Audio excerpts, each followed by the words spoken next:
सिर्फ शुभम के लिए शहीद का दर्जा था। और मैं सिर्फ शुभम क्यों 26 जनवरी पे सबको होना चाहिए।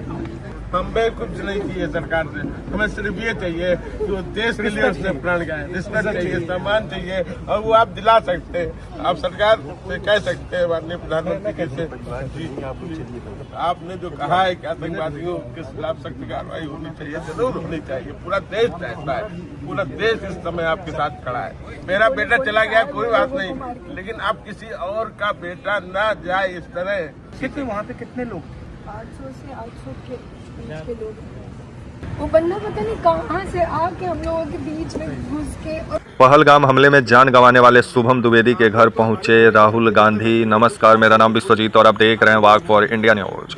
राहुल गांधी शुभम द्विवेदी के घर पहुंचे, जो आपका जम्मू कश्मीर का पहलगाम का में जो बेसरन घाटी है, वहां जो आतंकवादी हमला हुआ 22 अप्रैल को, जिसमें शुभम द्विवेदी को आतंकवादियों ने गोली मार दी उनका पत्नी के सामने ही, जिसके बाद से परिवार वालों से मिलने के लिए उत्तर प्रदेश का कानपुर पहुंचे आपके राहुल गांधी। जहां परिवार वालों से मुलाकात किए तो वहीं शुभम द्विवेदी की जो पत्नी है आपका, उनसे भी मुलाकात की है राहुल गांधी। जो आपका शुभम द्विवेदी की जो पत्नी है आपका आस्नेहा से मुलाकात की है राहुल गांधी और आस्नेहा से बातचीत भी की है राहुल गांधी। तो वहीं जो शुभम द्विवेदी जो आतंकवादी घटना में जान गंवाए, उनकी पत्नी जो है आपका आस्नेहा, वो पूरे घटना के बारे में राहुल गांधी को जानकारी भी दी। राहुल गांधी और शुभम द्विवेदी की जो पत्नी है आस्नेहा, दोनों आपस में क्या बातचीत कर रहे हैं आप भी देखिए। वो बंदा पता नहीं कहाँ से आके हम लोगों के बीच में घुस के, और नॉर्मल कपड़ों में, ये भी कि इंसान कुछ देखे तो डरे। नॉर्मल कपड़ों में आके उसने सीधे हिंदू है मुसलमान है यही पूरा जो चल रहा है सब जगह यही किया उसने। 5 सेकंड पहली गोली उसको अगर नहीं पड़ी होती, पहली गोली मारी है उसको, पहली गोली शुभम को मारी है। आतंकवादियों ने पहली गोली उसको। और ये कितना टाइम चला ये पूरा? 45 से 50 मिनट आराम से। उन्होंने इत्मीनान से पूछ के कपल्स को ये टारगेट किया था कि उसकी पत्नी के सामने उसके पति की हत्या करे और उसको दिखाए, और हिंदुस्तान की गवर्नमेंट को चैलेंज करा है। बताओ हमने क्या किया। और जा करके महिलाओं को बोलते थे कि जाके अपनी गवर्नमेंट को बताओ मैं तेरे पति को मार रहा हूँ। जब गोली चलती ले रहे हैं ना पूछने में कि हिंदू मुसलमान, उसमें भी तो कई लोग भाग रहे हैं। फायर नहीं कर रहे हैं, ये मकसद से आए हैं, पूछ के मार रहे हैं। अगर ये पूछ के नहीं मार रहे हो तो वहाँ 100 से 200 लोग मरे। लेडीज भी की डेथ होती है। मैं भी नहीं होती, मेरे घर वाले जो गए थे ऊपर से, वहाँ जितने लोगों को पूछ के मारे, उनकी टारगेट था। यहाँ का पूरा परिवार यहाँ है, आप स्पीकर फोन पे? मेरा पूरा परिवार सब आदरणीय राहुल जी के साथ है और बहुत विभत्स घटना हुई है। ये जो मेरी बहू है, जो मेरे बेटे की बहू है, जो उसके साथ थी, वो बता रही है आपको घटना। जरा आप प्लीज सुनिए, बताइए। मैम, वहाँ पे 79 सिटीजन्स मारे गए हैं और बहुत गंदी तरीके से मारे गए हैं।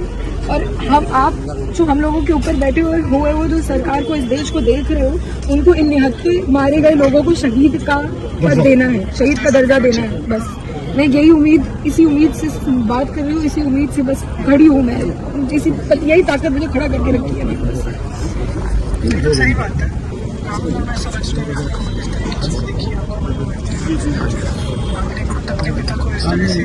आप लोग तो हमारे दर्द को सबसे ज्यादा समझेंगे, क्योंकि आप लोगों ने खुद आदरणीय पिताजी को देखा, आपकी दादी ने देश के लिए शहादत दी, आपके पिता ने दी, और आप लोगों के दर्द को, हमारे दर्द को आपसे ज्यादा कौन समझेगा? आप फिक्र मत करो, हम आपके साथ हैं। देखो मतलब आप समझते हैं क्या आप शुभम को शहीद का दर्जा दिलाइए, जिससे मेरी बहू पूरे जीवन सम्मान से जी सके। मुझे और कुछ नहीं चाहिए। तो इसलिए बहुत जरूरी है कि आप जो आप कह रहे हो ना, बहुत जरूरी है, वो अभी होना चाहिए। आप लोग ऐसा कुछ करिए जिससे कि अब आगे ऐसा ना कुछ देख पाए। ठीक है,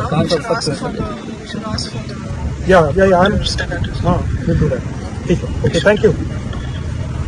और इसके कितने बाद हुआ ये? इसके 15 ये लास्ट फोटो है जब इससे शूट बस ये लोग मैगी लेके उधर जाके बैठे हैं। बस नजदीक से देखा है, जो दर्द मेरा है वो दर्द आपका है सर। आपने इस दर्द को बहुत नजदीक से देखा है, हमें याद है वो दिन आपके पिताजी की भी वही हुआ। तो मैं प्रधानमंत्री को चिट्ठी लिख दूंगा और कहलवा दे दूंगा कि शहीद का दर्जा देना चाहिए। और क्या कर सकते हैं? मुझे और कुछ नहीं चाहिए सर, मुझे उन आतंकवादियों का सफाया चाहिए जो पाकिस्तान में बैठे हुए, वो सर होना चाहिए। वो सर आप हमारी मीटिंग हुई, ऑपोजिशन की मीटिंग हुई और पूरे ऑपोजिशन ने कहा कि देखिए जल्दी से जल्दी सख्त कार्रवाई होना चाहिए। अब वो आपके ऊपर है क्या करना है, आप सरकार में हो, अगर हम होते तो हम कर देते, बट गुनाह है। ये हमने यूनाइटेड ऑपोजिशन की तरफ से सर, जब आपके पिताजी जिस दिन हुआ था ना, पूरा देश रोया था आपके साथ सर। वो इस दर्द हमें है जो दर्द पूरा देश आपके साथ सर आप उठाइए, संसद में उठाइए सर, आपकी आवाज़ सुनती है, पूरा देश सुनता है आपकी आवाज़। हमने आप संसद में बोलिए सर। खारगे जी और मैंने चिट्ठी लिखी है जी, संसद सत्र उठाया जाए सर। कि जो लोग शहीद हुए हैं उनके लिए एक स्पेशल पार्लियामेंट का सेशन रखना चाहिए जी, और उसमें हमें चर्चा करनी चाहिए, सारे मतलब ऑपोजिशन को, सरकार को चर्चा करनी चाहिए, डिस्कशन करना चाहिए और आपको ऑनर करना चाहिए।